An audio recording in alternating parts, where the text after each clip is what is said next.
Hello everyone. अभी classes में आपका स्वागत है और मैं अजीत कुमार आज एक नए वीडियो के साथ मौजूद हूं।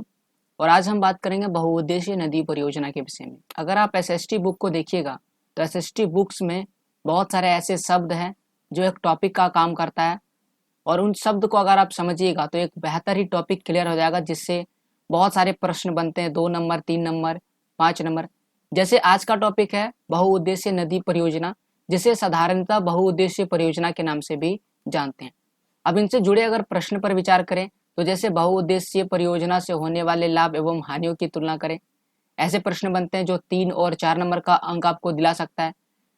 आगे आपको कुछ वाक्य लिखा रहेगा, जैसे कि निम्नलिखित वाक्तव्य में से बहुउद्देशीय परियोजना के पक्ष में दिया गया तर्क कौन कौन सा है, ऐसे प्रश्न रहेगा।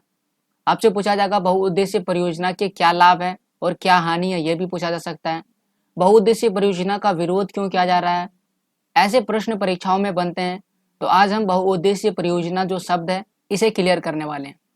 तो चलिए बढ़ते हैं आगे और समझते हैं बहुउद्देशीय परियोजना क्या है या बहुउद्देशीय नदी परियोजना क्या है। बहुउद्देशीय परियोजना को समझने से पहले हमें समझना होगा कि बांध क्या है, क्योंकि दरअसल बांध ही बहुउद्देशीय परियोजना कहलाता है।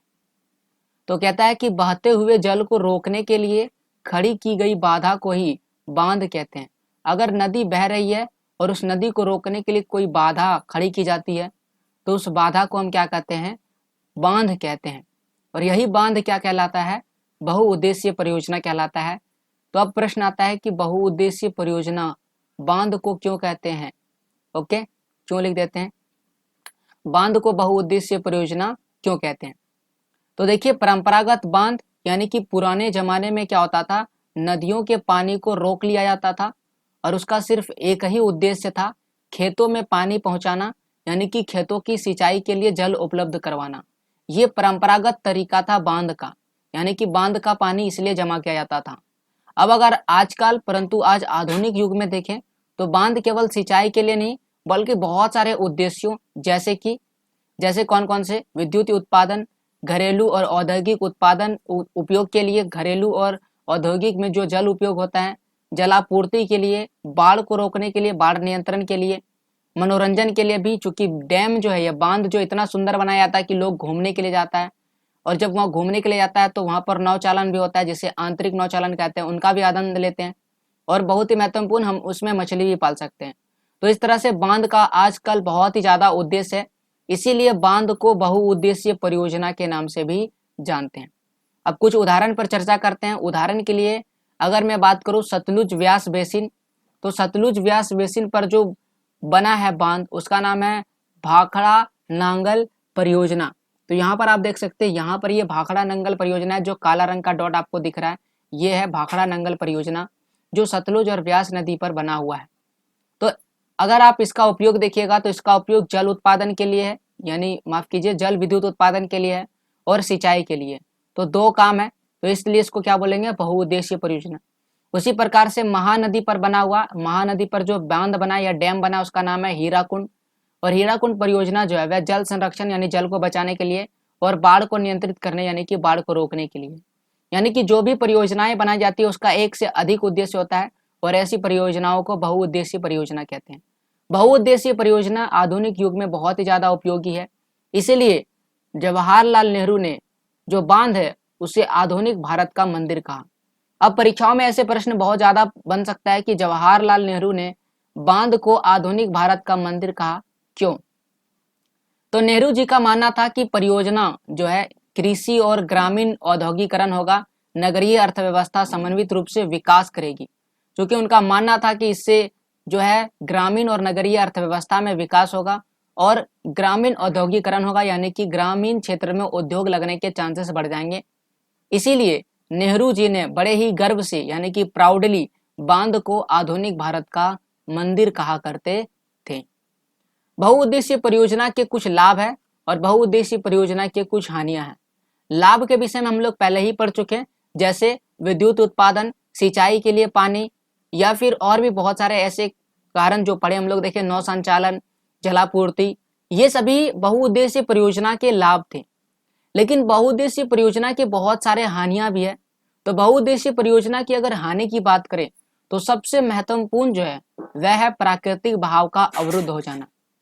यानी कि नदी का जो प्राकृतिक बहाव है, जो पहाड़ी क्षेत्र से निकल करके समुद्र की ओर जाती है, उसमें रुकावट आ जाता है, जिससे नदी के शेष भाग में अपरदन का एक रूप होता है। यानी कि नदी के शेष भाग में मृदा का अपरदन होता है, जिसे हम लोग बोलते हैं तलछट बहाव। तो तलछट बहाव के रूप में मृदा का अपरदन होने लगता है। ये सबसे महत्वपूर्ण जो है हानि है बहुउद्देशीय परियोजना का। उसी प्रकार से जलीय जीवों के स्थानांतरण का अवरुद्ध हो जाता है। यानी जो जलीय जीव है, यानी कि जल में रहने वाला जो जीव है, वो क्या करता है, अपने अंडे को एक स्थान पर नहीं दे करके, बल्कि वो कहीं दूर जा करके अंडे देता है। तो ऐसे में अगर बीच में बाधा आ जाएगी तो वो जो जलीय जीव है वो अपने अंडे को एक ही जगह में देने के लिए विवश हो सकते हैं। तो ऐसे में जलीय जीवों का स्थानांतरण नहीं हो पाता है, और ये दूसरा सबसे महत्वपूर्ण कारण है। और वर्तमान में एक बहुत ही महत्वपूर्ण कारण के चलते जो बहुउद्देशीय परियोजना है उनका विरोध किया जा रहा है, और वह है स्थानांतरण या प्रवास हो जाता है। अर्थात जो बहुउद्देशीय परियोजना का जल है उसे रोका जाता है, नदी का पानी रोका जाता है, तो वह पानी क्या होता है, आसपास के क्षेत्र में फैलता चला जाता है, और इस प्रकार से आसपास के क्षेत्र को जलमग्न कर देता है।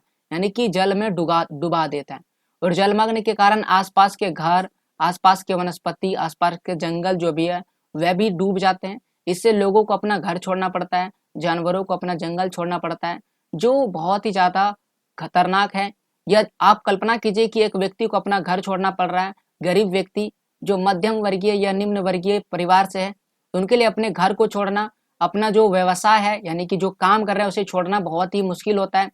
तो ऐसे में अगर वो छोड़ना पड़ता है तो उनके लिए नया बसाव, नया घर जहाँ बनाएगा वहां पर उनके रोजगार का व्यवसाय छीन जाता है, और ऐसे में वो अपने स्थान को छोड़ना नहीं चाहता है। और इसी कारण जब नर्मदा नदी पर बांध बनाने की बात आई तो वहां पर एक आंदोलन चला जिसका नाम था नर्मदा बचाओ आंदोलन, जिसका मुख्य लक्ष्य था कि ये जो प्रवास है इसे रोका जाए, क्योंकि इसके चलते बहुत ही ज्यादा लोगों का प्रवास हो जाता है और इससे नई समस्या उत्पन्न होती है। इसलिए वर्तमान में नदियों पर बांध बनाना पर्यावरण के विरुद्ध माना जा रहा है। इसीलिए लोग क्या कर रहे हैं, बहुउद्देशीय परियोजना का विरोध कर रहे हैं। तो यह था बहुउद्देशीय परियोजना। उम्मीद करते हैं आपको ये पूरा वीडियो बेहतर समझ में आया होगा, और बहुउद्देशीय परियोजना से बनने वाले 1 नंबर, 2 नंबर, 3 नंबर या 4 नंबर के सभी प्रश्नों के उत्तर आप बेहतर तरीके से लिख सकेंगे। मैं आपसे रिक्वेस्ट करूंगा कि एक बार आप इस मानचित्र को जो आपके किताब में दिया हुआ है जरूर देख लें, और इसमें विभिन्न तरह के जो भी आपको परियोजना है, जो बड़ी बड़ी परियोजना है, सतलज नदी में बना है, नर्मदा नदी पर बना हुआ है, या कृष्णा, गोदावरी, इन नदियों पर जो भी परियोजना बना है उसे एक बार जरूर देख लें क्या नाम है उसका, ताकि आप ऑब्जेक्टिव प्रश्न बनने वाले प्रश्नों पर जरूर विचार कर सकें। तो इस वीडियो को अंत तक देखने के लिए, आप सभी का समय देने के लिए बहुत बहुत धन्यवाद। आने वाले वीडियोस के लिए हमारे चैनल को सब्सक्राइब करें, और वीडियो पसंद आए तो वीडियो को लाइक करें। जय हिंद, जय भारत, वंदे मातरम।